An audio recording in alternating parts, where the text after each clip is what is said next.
আমি হরিপদ দাস আবার স্বরচিত একটি লেখা, কে ফিরিয়ে আনবে শান্তি। চার দেওয়ালের মাঝে গড়ে তুলেছি আমার দেহের বিন্দু বিন্দু রক্ত দিয়ে, গড়ে তুলেছি সুন্দর একটি সংসার। কখনো আমি মনে মনে ভাবি, মনের স্থায়ী হলেও ভেতরে রয়ে গেছে আমি। স্বামী স্ত্রীর মতের মিল হলেও বিবাহিত জীবন চলে গেছে আলুনি তরকারির ভেতর।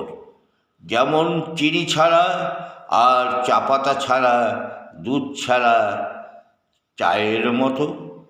সুখ দুঃখ নিয়ে দাম্পত্য জীবন, আমি ফোঁস করব, তিনিও তো ফোঁস করবেন। এই নিয়ে চলে লাগাতার খিচির মিচির।